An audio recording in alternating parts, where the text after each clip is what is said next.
Chapter 16, In the Hog's Head. Hermione made no mention of Harry giving Defense Against the Dark Arts lessons for 2 whole weeks after her original suggestion. Harry's intentions with Umbridge were finally over. He died whether the words now etched on the back of his hand would ever fade entirely. Ron had 4 more Quidditch practices and not been shouted at during the last 2, and all 3 of them had managed to vanish their minds in transfiguration. Hermione had actually progressed to vanishing kittens before the subject was broached again on a wild, blustery evening at the end of September when the 3 of them were sitting in the library looking up potion ingredients for Snape. "I was wondering," Hermione said suddenly, "whether you thought any more about Defense Against the Dark Arts, Harry." "Of course I have," said Harry grumpily. "Can't forget it, can we? With that hag teaching us? I meant the idea that Ron and I had." Ron cast her an alarm-threatening kind of look. She frowned at him. "Oh, all right, the idea I had, then, about you teaching us." Harry did not answer at once. He pretended to be perusing a page of Asiatic anti-venoms because he did not want to say what was in his mind. The fact was that he had given the matter a great deal of thought over the past fortnight. Sometimes it seemed an insane idea, just as it had on the night Hermione had proposed it, but at others, he had found himself thinking about the spells that had served him best in his various encounters with dark creatures and Death Eaters, found himself, in fact, subconsciously planning lessons. "Well," he said slowly, when he could not pretend to find Asiatic anti-venoms interesting much longer. "Yeah, I thought about it a bit." "And?" said Hermione eagerly. "I don't know," said Harry, playing for time. He looked up at Ron. "I thought it was a good idea from the start," said Ron, who seemed keener to join in this conversation now that he was sure that Harry was not going to start shouting again. Harry shifted uncomfortably in his chair. "You did listen to what I said about a load of it being luck, didn't you?" "Yes, Harry," said Hermione gently. "But all the same, there's no point pretending that you're not good at Defense Against the Dark Arts, because you are. You're the only person last year who could throw off the Imperious Curse completely. You can produce a Patronus. You can do all sorts of stuff that full-grown wizards can't," Victor always said. Ron looked around at her so fast he appeared to crick his neck. Rubbing it, he said, "Yeah, what did Vicky say?" "Ho ho," said Hermione in a bored voice. "He said Harry knew how to do stuff even he didn't, and he was in the final year at Durmstrang." Ron was looking at Hermione suspiciously. "You're still not in contact with him, are you?" "So what if I am?" said Hermione coolly, though her face was a little pink. "I can have a pen pal if I—" He didn't only want to be your pen pal," said Ron accusingly. Hermione shook her head exasperatedly and, ignoring Ron, who was continuing to watch her, said to Harry, "Well, what do you think? Will you teach us? Just you and Ron, yeah?" "Well," said Hermione, now looking a mite anxious again. "Well, now don't fly off the handle again, Harry, please. But I really think you ought to teach anyone who wants to learn. I mean, we're talking about defending ourselves against Voldemort. Oh, don't be pathetic, Ron. It doesn't seem fair if we don't offer the chance to other people." Harry considered this for a moment, then said, "Yeah, but I doubt anyone except you two would want to be taught by me. I'm a nutter, remember?" "Well, I think you might be surprised how many people would be interested in hearing what you've got to say," said Hermione seriously. "Look." She leaned toward him. Ron, who was still watching her with a frown on his face, leaned forward to listen too. "You know the first weekend in October is a Hogsmeade weekend? How would it be if we tell anyone who's interested to meet us in the village and we can talk it over?" "Why do we have to do it outside school?" said Ron. "Because," said Hermione, returning to the diagram of the Chinese chopping cabbage she was copying, "I don't think Umbridge would be very happy if she found out what we were up to." Harry had been looking forward to the weekend trip into Hogsmeade, but there was one thing worrying him. Sirius had maintained a stony silence since he had appeared in the fire at the beginning of September. Harry knew they had made him angry by saying that they did not want him to come, but he still worried from time to time that Sirius might throw caution to the winds and turn up anyway. What were they going to do if the great black dog came bounding up the street toward them in Hogsmeade, perhaps under the nose of Draco Malfoy? Well, you can't blame him for wanting to get out and about, said Ron, when Harry discussed his fears with him and Hermione. I mean, he's been on the run for over 2 years, hasn't he? And I know that can't have been a laugh, but at least he was free, wasn't he? And now he's just shut up all the time with that lunatic elf. Hermione scowled at Ron, but otherwise ignored the slight on creature. The trouble is, she said to Harry, until Voldemort, oh for heaven's sake, Ron, comes out into the open, Sirius is going to have to stay hidden, isn't he? I mean, the stupid ministry isn't going to realize Sirius is innocent until they accept that Dumbledore's been telling the truth about him all along. And once the fools start catching real Death Eaters again, it'll be obvious Sirius isn't one. I mean, he hasn't got the mark for one thing. I don't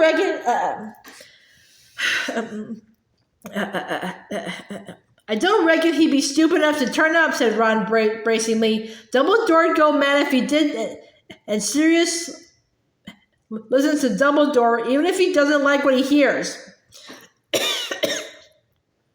When Harry continued to look worried, Hermione said, listen, Ron and I have been sounding out people who we thought might want to learn some proper defense against the dark arts, and there are a couple who seemed interested. We told them to meet us in Hogsmeade. Right, said Harry vaguely, his mind still in Sirius. Don't worry, Harry, Hermione said quietly. You've got enough on your plate without Sirius, too. She was quite right, of course. He was barely keeping up with his homework, though he was doing much better now that he was no longer spending every evening in detention with Umbridge. Ron was even further behind with his work than Harry, because while they both had Quidditch practices twice a week, Ron also had prefect duties. However, Hermione, who was taking more subjects than either of them, had not only finished all her homework, but was also finding time to knit more elf clothes. Harry had to admit that she was getting better. It was now almost always possible to distinguish between the hat and the socks. The morning of the Hogsmeade visit dawned bright but windy. After breakfast, they queued up in front of Filch, who matched their names to the long list of students who had permission from their parents or guardian to visit the village. With a slight pang, Harry remembered that if it hadn't been for Sirius, he would not have been going at all. When Harry reached Filch, the caretaker gave a great sniff as though trying to detect a whiff of something from Harry. Then he gave a curt nod that set his jaws a-quiver again, and Harry walked out onto the stone steps and the cold summer day. Why was Filch sniffing you? Asked Ron, as he, Harry, and Hermione set off at a brisk pace down the wide drive to the gates. I suppose he was checking for the smell of dung bombs, said Harry with a small laugh. I forgot to tell you.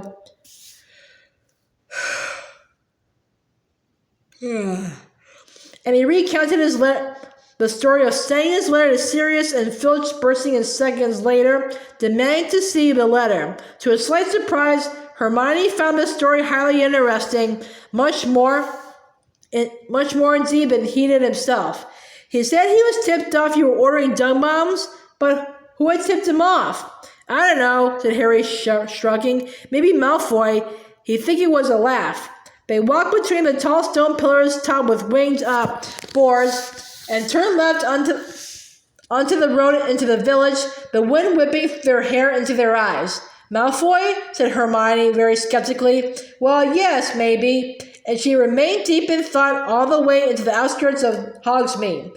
Where are we going anyway? Harry asked. The Three Broomsticks?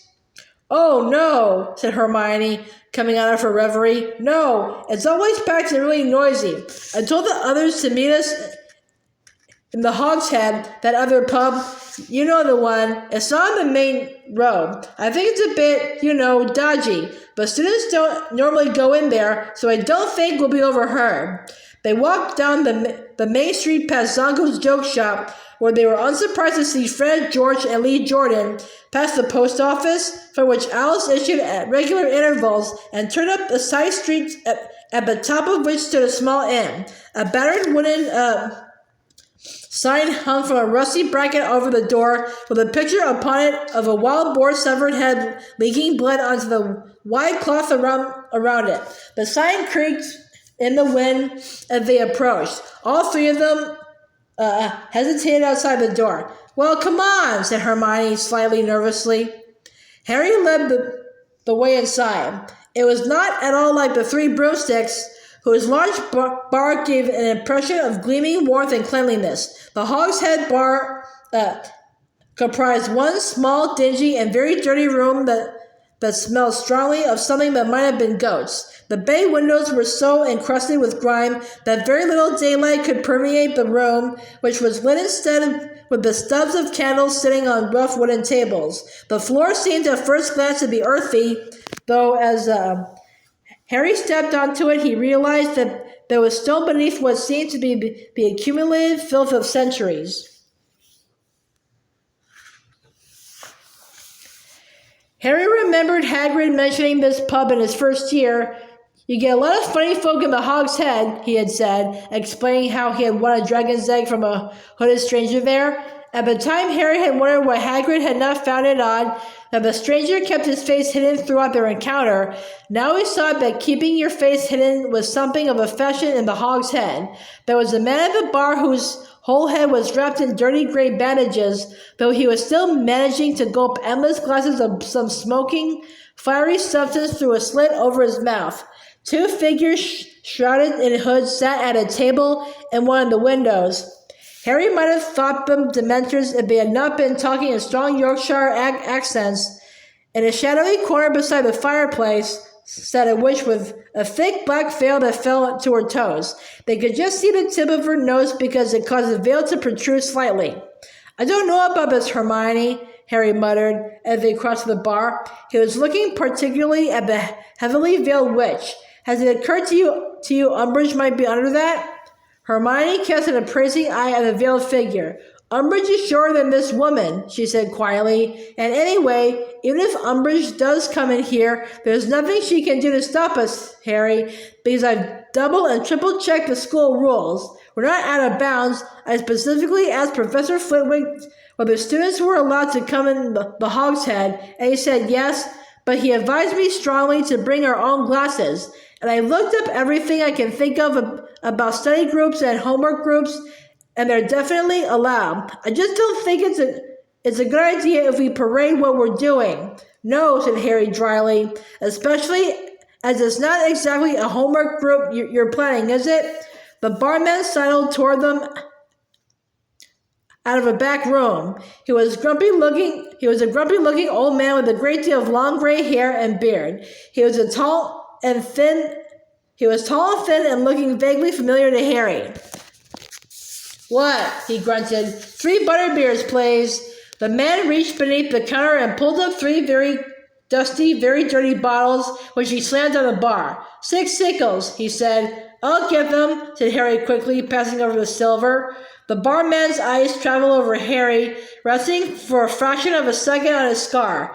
They turned away and deposited Harry's money in an ancient wooden till, whose drawer slid open automatically to receive it. Harry, Ron, and Hermione retreated to the farthest table from the bar and sat down, looking around, while the man in the dirty gray bandages rapped the counter with his knuckles and received another smoking drink from the barman. "You know what?" Ron murmured, looking over the bar with enthusiasm. "We could order anything we liked in here. I bet that bloke would sell us anything. He wouldn't care. I've always wanted to try fire whiskey." "You are a prefect," snarled Hermione. "Oh," said Ron, the smile fading from his face. "Yeah." "So who did you say is supposed to be meeting us?" Harry asked, wrenching open the rusty top of his butterbeer and taking a swig. "Just a couple of people," Hermione repeated, checking her watch and then looking anxiously toward the door. "I told them to be here about now, and I'm sure they all know where it is." "Oh, look!" This might be them now. The door of the pub had opened. A thick band of dusty sunlight split the room in two for a moment and then vanished, blocked by the incoming rush of a crowd of people. First came Neville with Dean and Lavender, who were closely followed by Parvati and Padma Patil with Harry's stomach did a backflip, Cho and one of her usually giggling girlfriends, then, on her own and looking so dreamy that she might have walked in by accident, Luna Lovegood, then Katie Bell, Alicia Spinnet, and Angelina Johnson, Colin and Dennis Creevy, Ernie McMillan, Justin Finch Fletchley, Hannah Abbott, and a Hufflepuff girl with a long plait down her back whose name Harry did not know, 3 Ravenclaw boys he was pretty sure were called Anthony Goldstein, Michael Corner, and Terry Boot, Ginny, closely followed by a tall, skinny blonde boy with an upturned nose whom Harry recognized vaguely as being a member of the Hufflepuff Quidditch team, and bringing up the rear, Fred and George Weasley with their friend Lee Jordan, all 3 of whom were carrying large paper bags crammed with Zonko's merchandise. "A couple of people?" said Harry hoarsely to Hermione. "A couple of people?" "Yes, well, the idea seemed quite popular," said Hermione happily. "Ron, do you want to pull up some more chairs?" The barman had frozen in the act of wiping out a glass with a rag so filthy it looked as though it had never been washed. Possibly he had never seen his pub so full. "Hi," said Fred, reaching the bar first and counting his companions quickly. "Could we have 25 butterbeers, please?" The barman glared at him for a moment, then, throwing down his rag irritably as though he had been interrupted in something very important, he started passing up dusty butterbeers from under the bar. "Cheers," said Fred, handing them out. "Cough up, everyone. I haven't got enough gold for all of these." Harry watched numbly as the large chattering group took their beers from Fred and rummaged in their robes to find coins. He could not imagine what all these people had turned up for until the horrible thought occurred to him that they might be expecting some kind of speech, at which he rounded on Hermione.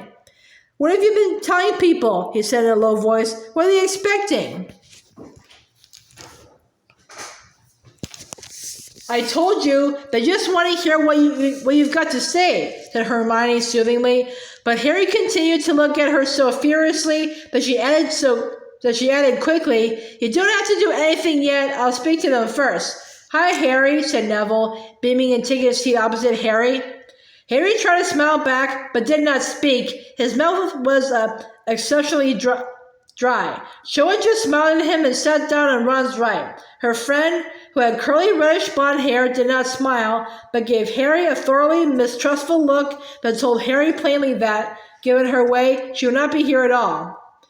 In 2s and 3s, the new arrivals settled around Harry, Ron, and Hermione, some looking rather excited, others curious, Luna Lovegood gazing dreamily into space. When everybody had pulled up a chair, the chatter died out. Every eye was upon Harry. Said Hermione, her voice slightly higher than usual out of nerves. "Well, hi." The group focused its attention on her instead, though eyes continued to dart back regularly to Harry. Well, you know why you're here. Harry here had the idea, Harry had thrown her a sharp look. I had the idea that it might be good if people who want to study defense against the dark arts, and really study it, not the rubbish that Umbridge is doing with us. Hermione's voice became suddenly much stronger and more confident, because nobody could call that defense against the dark arts. "Hear, hear," said Anthony Goldstein, and Hermione looked hardened. "Well, I thought it would be good if we, took matters into our own hands." She paused, looked sideways at Harry, and went on, and by that, learning how to defend ourselves properly, not just theory, but the real spells.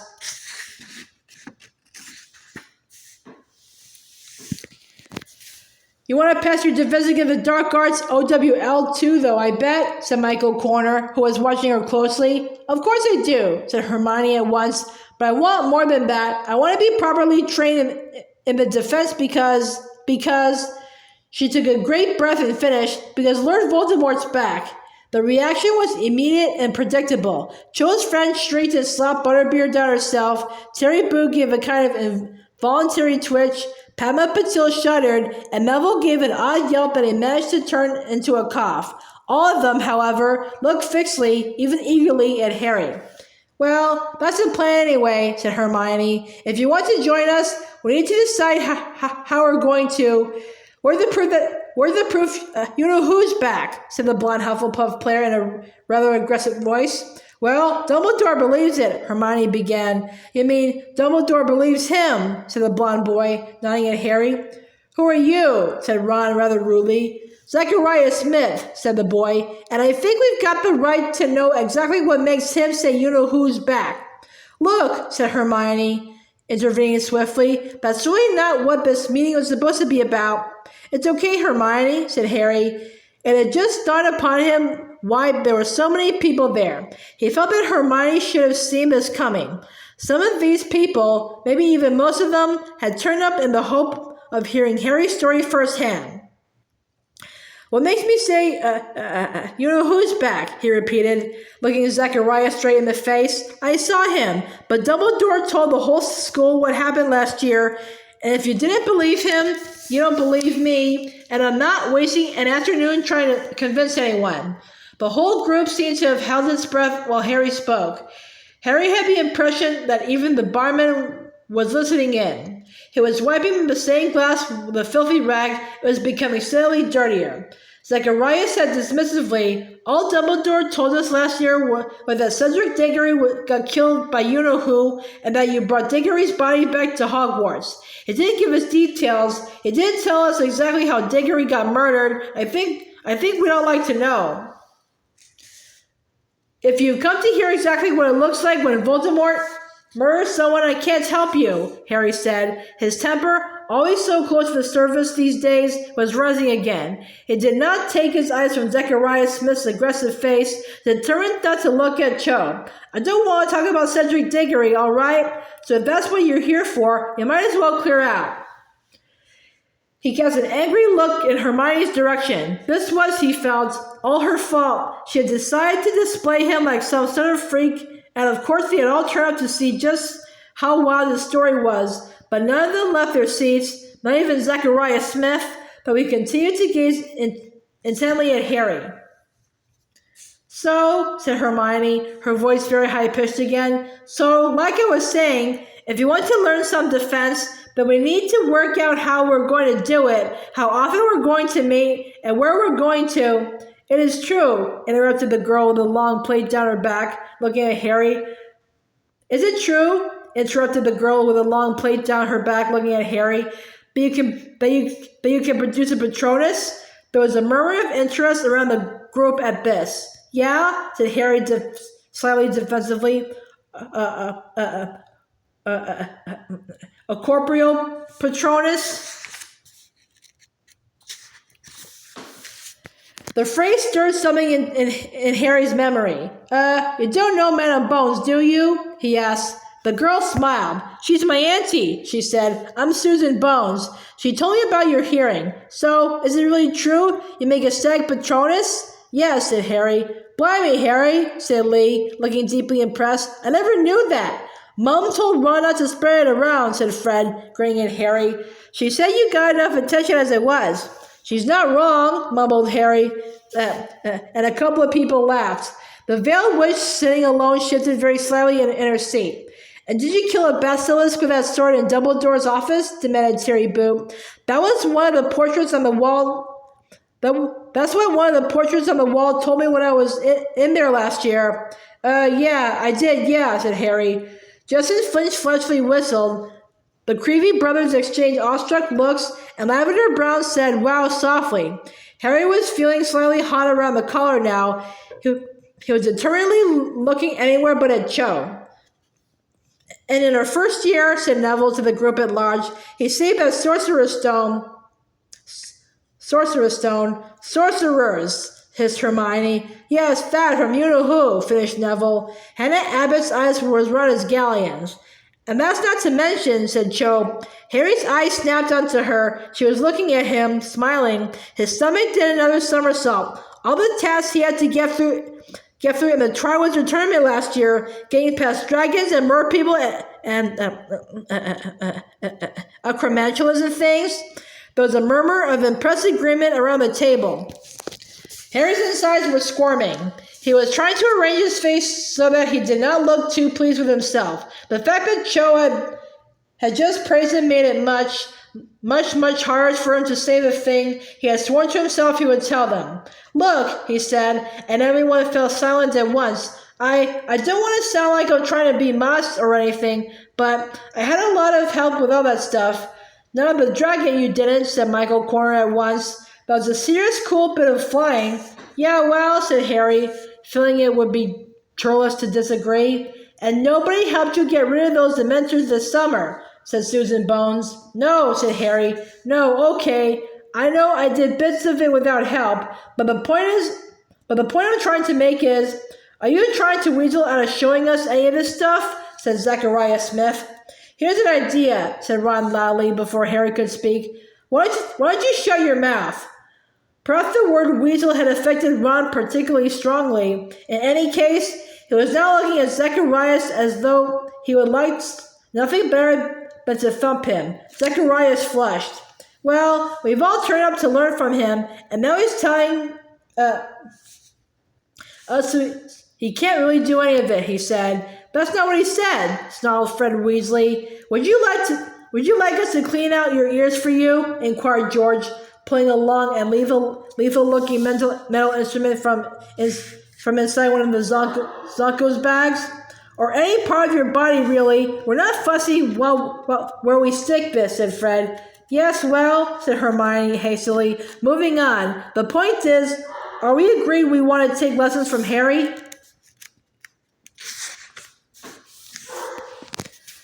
There was a murmur of general agreement. Zacharias folded his arms and said nothing, though perhaps this was because he was too busy keeping an eye on the instrument in George's hand. Right, said Hermione, looking relieved that something had at last been settled. Well then, the next question is how often we do it.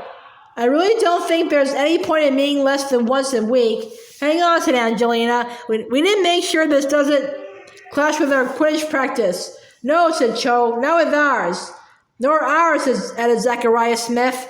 I'm sure we can find a night that suits everyone, said Hermione, slightly impatiently. But you know, this is rather important. We're talking about learning to defend ourselves against Voldemort's Death Eaters. Well said, barked Ernie Macmillan, whom Harry had been expecting to speak long before this. Personally, I think this is really important, possibly more important than anything else we'll do this year, even with our OWLs coming up. He looked around impressively as though waiting for people to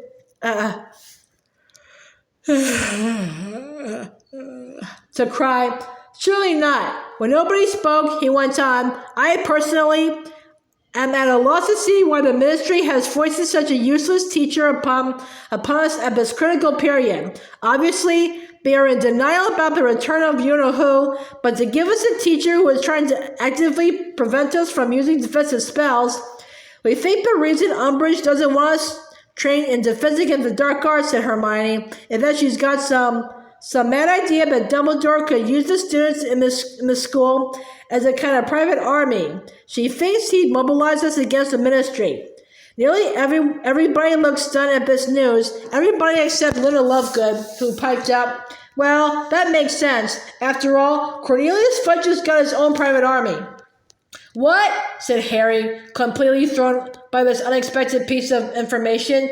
Yes, he's got an army of Heliopaths, said Luna solemnly. No, he hasn't, snapped Hermione. Yes, he has, said Luna. What are Heliopaths? Asked Neville, looking blank. They're spirits of fire, said Luna, her protuberant eyes widening so that she looked madder than ever. Great, tall, flaming creatures that gallop across the ground, burning everything in front of. They don't exist, Neville, said Hermione tartly. Oh, yes, they do, said Luna angrily. I'm sorry, but where's the proof of that? Snapped Hermione. There are plenty of eyewitness accounts. Just because you're so narrow-minded, you need to have everything shoved under your nose before you. Hem, said Ginny in such a good imitation of Professor Umbridge that several people looked around in alarm and then laughed. Weren't we trying to decide how often we're going to meet and get defense lessons? Yes, said Hermione at once. Yes, we were. You're right. Well, once a week sounds cool, said Lee Jordan. As long as, began Angelina. Yes, we know about the Quidditch, said Hermione in a tense voice. Well, the other thing to decide is where we're going to meet. This was rather more difficult. The whole group fell silent. Library, suggested Katie Bell after a few moments. I can't see Madame Price Pence being too chuffed with us doing jinxes in the library, said Harry. Maybe an unused classroom, said Dean. Yeah, said Ron. McGonagall might let us have hers. She did when Harry was practicing for the Triwizard, but Harry was pretty certain that McGonagall would not be so accommodating this time. For all that Hermione had said about studying and homework groups being allowed, he had the distinct feeling this one might be considered a lot more rebellious. Right, well, we'll try to find somewhere, said Hermione. We'll send a message around to everybody when we've got a time and a place for the first meeting. She rummaged in her bag and produced parchment and a quill, then hesitated, rather as though she was steeling herself to say something. I think everybody should write their names down, just so we know who's here. But I also think, she took a deep breath, that we all ought to agree not to shout about what we're doing. So if you sign, you're agreeing not to tell Umbridge or anybody else what we're up to. Fred reached out for the parchment and cheerfully put down his signature, but Harry noticed at once that several people looked less than happy at the prospect of putting their names on the list. Said Zacharias slowly, not taking the parchment that George was trying to pass him. Well, I'm sure Ernie will tell me when the meeting is. But Ernie was looking rather hesitant about signing too. Hermione raised her eyebrows at him. We are prefects, Ernie burst out. And if this list was found, well, I mean to say, you said yourself, if Umbridge finds out, you just said this group was the most important thing you do this year, Harry reminded him. Yes, said Ernie. Yes, I do believe that. It's just, Ernie, do you really think I leave that list lying around? Said Hermione testily. No, of course not, said Ernie, looking slightly less anxious. Yes, of course I'll sign. Nobody raised objections after Ernie, though Harry saw Cho's friend give her a rather reproachful look before adding her name. When the last person, Zacharias, had signed, Hermione took the parchment back and slipped it carefully into her bag. There was an odd feeling in the group now. It was as though they had just signed some kind of contract. Well, time's ticking on, said Fred briskly, getting to his feet. George, Lee, and I have got items of a sensitive nature to purchase. We'll be seeing you all later. In twos and threes, the rest of the group took their leave too. Cho made rather a business of fastening the catch on her bag before leaving, her long dark curtain of hair swinging forward to hide her face. But her friend stood behind her, arms folded, clicking her tongue, so that Cho had little choice but to leave with her. As her friend ushered her through the door, Cho looked back and waved at Harry. Well, I think that went quite well, said Hermione happily, as she, Harry, and Ron walked out of the hogshead into the bright sunlight a few moments later. Harry and Ron still clutching their bottles of butterbeer. That's Zacharias' books of war, said Ron, who was glowering after the figure of Smith just discernible in the distance. I don't like him much either, admitted Hermione, but he overheard me talking to Ernie and Hannah at the Hufflepuff table, and he seemed really interested in coming, so what could I say? But the more people, the better, really. I mean, Michael Corner and his friends wouldn't have come if he hadn't been going out with Ginny. Ron, who had been draining the last few drops from his butterbeer bottle, gagged and sprayed butterbeer down his front. He's what? Said Ron, outraged, his ears now resembling curls of raw beef. She's going out with... My sister's going... What do you mean, Michael Corner? Well, that's why he and his friends came, I think. Well, they're obviously interested in learning defense, but if Ginny hadn't told Michael what was going on... When did she... They met at the Yule Ball, and they got together at the end of last year, said Hermione composedly. They had turned into the high street, and she paused outside Scrivenshaft's quill shop, where there was a handsome display of pheasant feather quills in the window. I could do with a new quill. She turned into the shop. Harry and Ron followed her. Which one was Michael Corner? Ron demanded furiously. The dark one, said Hermione. I didn't like him, said Ron at once. Big surprise, said Hermione under her breath. But, said Ron, following Hermione along a row of quills and copper pots, I thought Ginny fancied Harry. Hermione looked at him rather pityingly and shook her head. Ginny used to fancy Harry, but she gave up on him months ago. Not that she doesn't like you, of course, she added kindly to Harry, while she examined a long black and gold quill. Harry, whose head was still full of Cho's parting wave, did not find this subject quite as interesting as Ron, who was positively quivering with indignation, but it did bring something home to him that until now he had not really registered. So that's why she talks now? He asked Hermione. She never used to talk in front of me. Exactly, said Hermione. Yes, I think I'll have this one. She went up to the counter and handed over 15 sickles and 2 nuts, Ron still breathing down her neck. Ron, she said severely as she turned and trod on her feet, this is exactly why Ginny hasn't told you she's seeing Michael. She knew you'd take it badly, so don't harp on about it for heaven's sake. What do you mean who's taking anything badly? I'm not going to harp on about anything.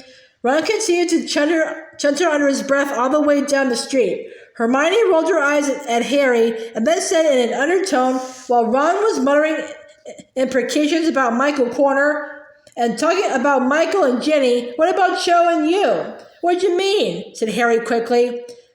It was as though boiling water was rising rapidly inside him, a burning sensation that was causing his face to smart in the cold. Hadn't he been that obvious? Well, said Hermione, smiling slightly, she just couldn't keep her eyes off you, could she?